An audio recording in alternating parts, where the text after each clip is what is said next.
They are capable of striking virtually any target anywhere across the entire globe. They can be launched from the air, from land, from water, and even from underwater. At the same time, the missiles themselves are almost impossible to shoot down.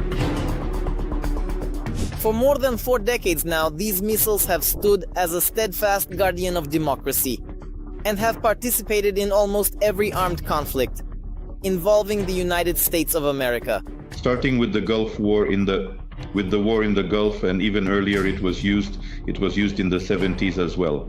These are missiles that everyone has heard of at least once, because not a single American action movie goes without them. And these are the missiles most feared in the Kremlin because they are probably the best of conventional weapons today. So what exactly are the infamous Tomahawks capable of? Is Ukraine really asking the United States for these specific missiles? What are the prospects for their transfer, and what could they destroy in Russian military positions and behind enemy lines?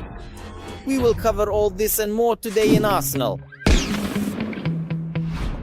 The development of these weapon systems began more than half a century ago.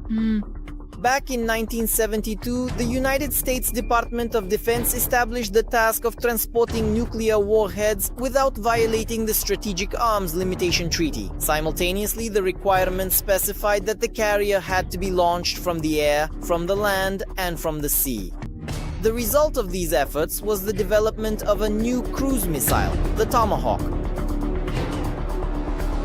Out of numerous designs, in 1976, the BGM-109 project by General Dynamics was selected. The missile was specifically designed to fly at subsonic speeds and at low altitudes. Incidentally, it was on this particular missile that terrain-following technology was first implemented, allowing it to successfully navigate around obstacles and fly at a low altitude of no more than 30 meters. The Tomahawk is a versatile medium-range missile. Originally it was developed in all of its variants at once, meaning it was specifically designed for air-based, sea-based, including both submarine and surface ship, and land-based deployment. This is what delayed its adoption into service, because the missile had to be suitable for everyone at once: the Navy, the Air Force, and the ground forces. As a direct consequence, the Army did not receive this new type of weapon until 10 years after the initial testing phase began, in 1983.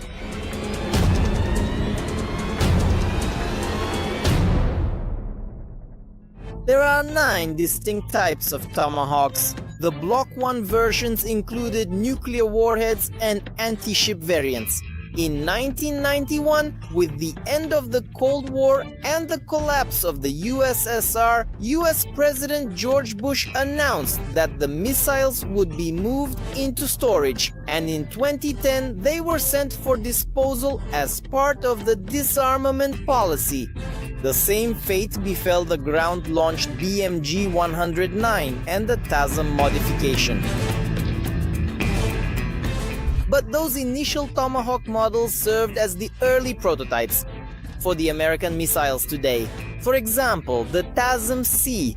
This missile was widely used during Operation Desert Storm. According to official data, more than 300 Tomahawks were launched at that time, and 85% of them hit their targets. The Tomahawk's launch range is 2,500 kilometers. It is used constantly, especially in the Middle East, starting from the Gulf War, from the war in the Gulf. Well, it was also used earlier, even in the 70s. The most advanced Tomahawk today is the Block 5 modification. After its initial launch, it can be dynamically redirected while in mid-flight via satellite communication to any of 15 pre-programmed alternative targets.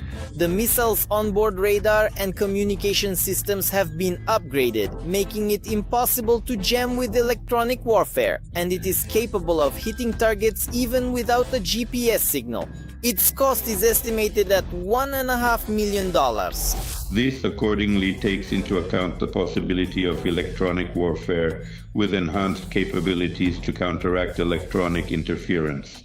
Additionally, the warhead has been improved. By the way, the warhead weighs about 260 kilograms. This is a serious weapon. And once again, I want to emphasize that the tactical and technical characteristics have been enhanced.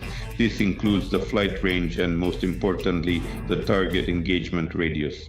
Experts cite the main advantages of Tomahawks as their low flight altitude, high accuracy, and the fact that these missiles are not covered by the Strategic Arms Treaty. Furthermore, the missile is remarkably easy and straightforward to deploy even on vessels that are not specialized. Thanks to the strategic way Tomahawks are now deployed, they provide comprehensive coverage across the entire globe and can strike virtually any target.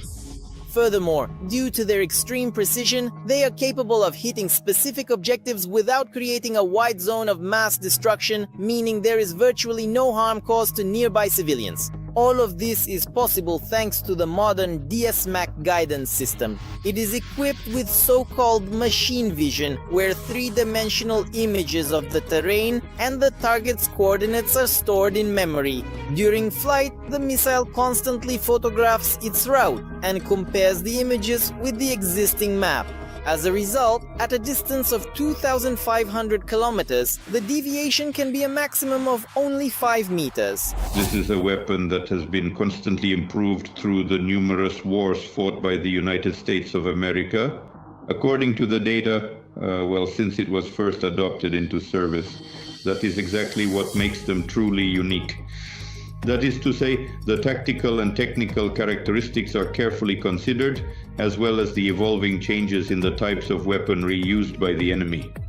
And these updates are then directly integrated into the modernization of the cruise missile itself.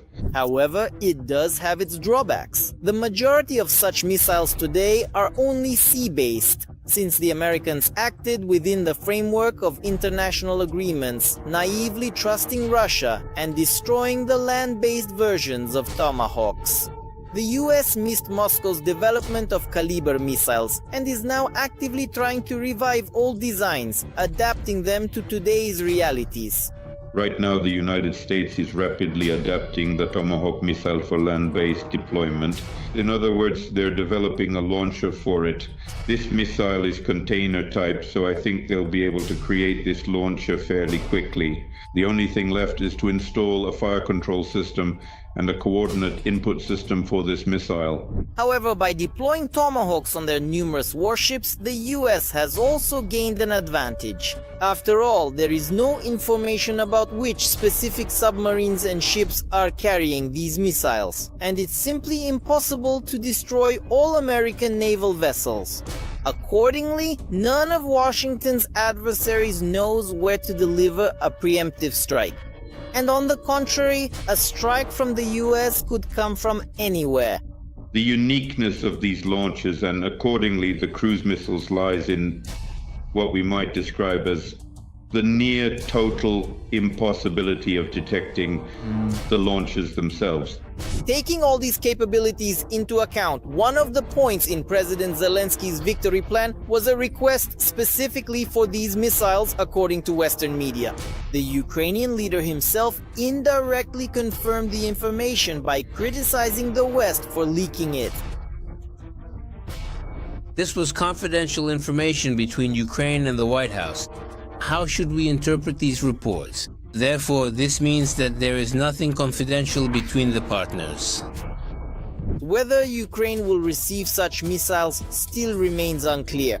There are plenty of skeptics regarding such a transfer. However, a number of analysts believe that not everything is so hopeless, because after developing a modification of ground-launched Tomahawks, they will need to be tested, preferably in combat conditions. And currently, there is simply no better way to test these systems than to send at least a small number of them over to Ukraine for evaluation. Did you enjoy watching this video? If so, then please don't forget to give it a thumbs up and subscribe to our brand new Arsenal channel. You can find the link in the description section right below this video.